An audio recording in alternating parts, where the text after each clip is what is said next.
Welcome to Unearthing Forgotten Giants, the Lost Legends of Ancient New York. In this exploration, I delve into the intriguing history of the original giants of New York, long forgotten by time. Join me and hear some astonishing tales and mysteries surrounding these incredible beings, forgotten giants that once roamed New York, a forgotten civilization, and one even recounted by Honest Abe himself, who spoke about the extinct race of ancient giants that once lived in New York and once saw the Niagara River with their own eyes.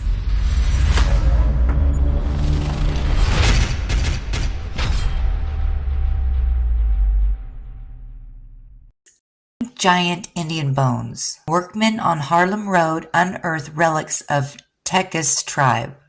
Katona, New York. While a gang of men in the employ of the New York and Harlem Railroad were taking sand from an immense mound near Purdy Station today to fill an excavation, they unearthed several skeletons of unusual size. The bones are believed to be those of Indians who once lived in this vicinity and belong part of the New York watershed. Besides finding the bones, the workmen also exhumed a score more of arrowheads, hatchets, and copper implements, and it is believed that the large mound in which these relics were found was once the burying ground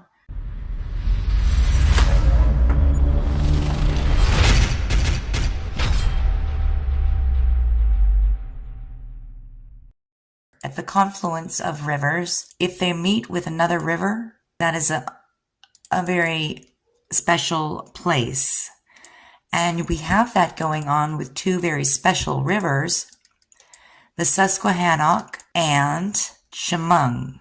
Now, this goes on right along the border of Pennsylvania. The Chemung River is in New York, and then it does flow into Pennsylvania, as does the Susquehannock River. And along the Chemung River Valley, not only reports of giants, but the reports of the horned giants. Chemung's predecessors, huge giants, were 7 feet tall and had horns. 1916. One of the most remarkable scientific discoveries in history made here 68 skeletons of men living 700 years ago, unearthed between Sayre and Waverly. Men were old at 40. A queer fellow, he was 7 feet in height. Horns protruded from his skull. Gone. A lot of them disappeared, and I think it's highly likely that in order to survive, they had to hide from the humans. The Seneca, who called these towering giants stonecoats, they didn't have another name for Bigfoot. The giants and the Bigfoot were the same. And they're saying that they might have even put some mud on their bodies and let it dry, giving the appearance of having a stone coat. There is a book, Seneca, Myths and Folk Tales. It's got a lot of good things here. I'll go through some of the chapters. Gods, major spirits, and folk beasts of the Seneca.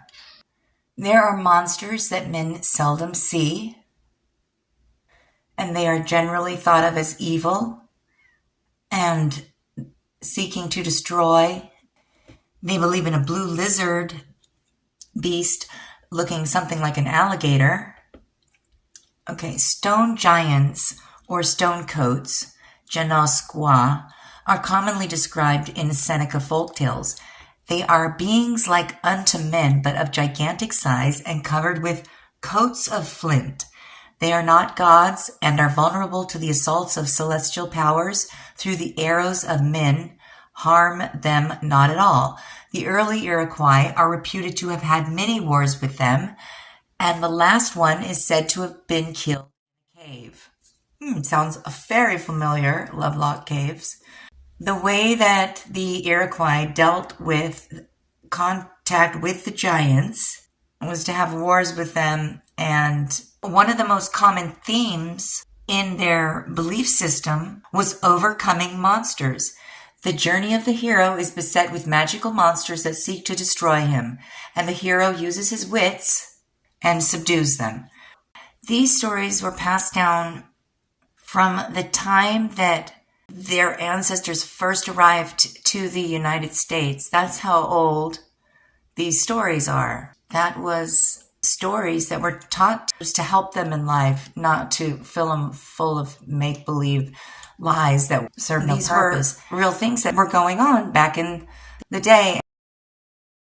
The Iroquois have many legends of these giants as being cannibals, but we have to remember that's coming from the most warlike tribe, arguably, of all, the Iroquois. They sided with the Europeans and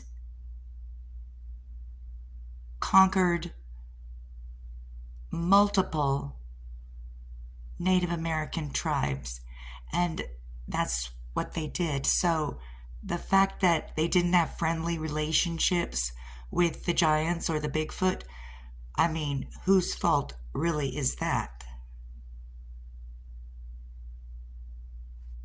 A lot of the land in New York was destroyed early on.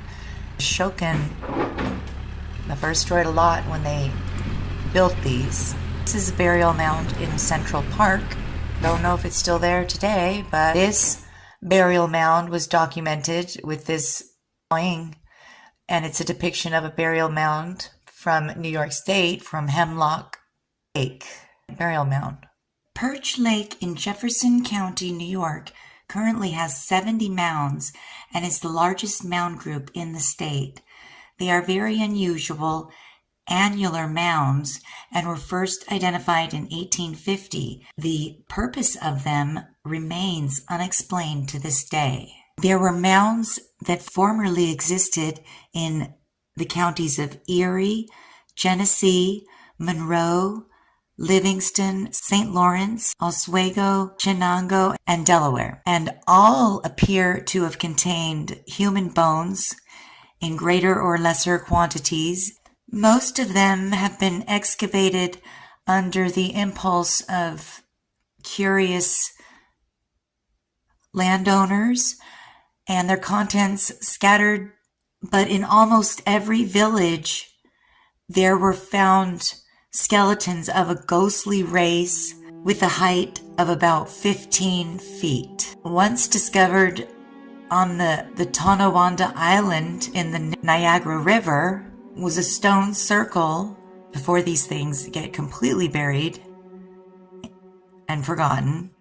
It's important to remember Van Gogh is my favorite artist. One of the most amazing things about seeing his artwork is knowing that he stood there before me. And I think that was the point that Abe Lincoln was making when he made this speech. And in this speech, he's clearly speaking about the mound builder giants, and who would dare call Abe Lincoln a liar. And this is what he said, and I quote, "By what mysterious power is it that millions and millions are drawn from all parts of the world to gaze upon Niagara Falls? There is no mystery about the thing itself. Every effect is just such as any intelligent man knowing the causes would anticipate without seeing it. If the water moving onward in a great river reaches a point where there is a perpendicular of 100 feet in descent in the bottom of the river, it is plain that the water will have a violent and continuous plunge at that point. And it is also plain that the water thus plunging will foam and roar, send up a mist continuously, in which will last during sunshine. There will be perpetual rainbows. Yet its power to excite reflection and emotion is its great charm. Geologists will demonstrate the plunge or fall."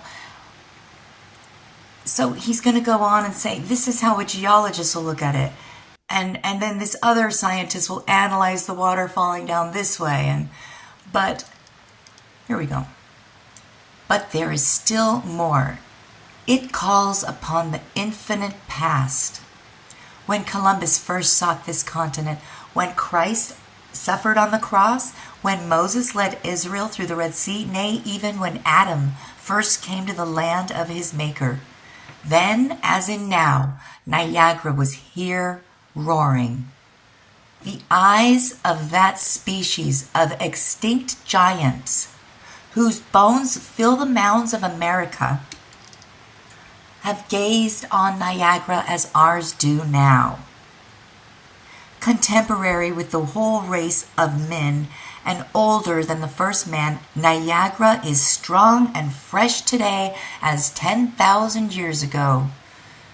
Mammoths, mastodons, now long dead, their fragments testify that they ever lived and have gazed on Niagara as well. In that long, long time, never for a single moment has it dried, frozen, slept, or rested. The eyes of that species of extinct giants, whose bones fill the mounds of America, have gazed on Niagara as ours do now. Hit the subscribe, and if you like this video, hit the like. It really means a lot to me. And until next time, bye!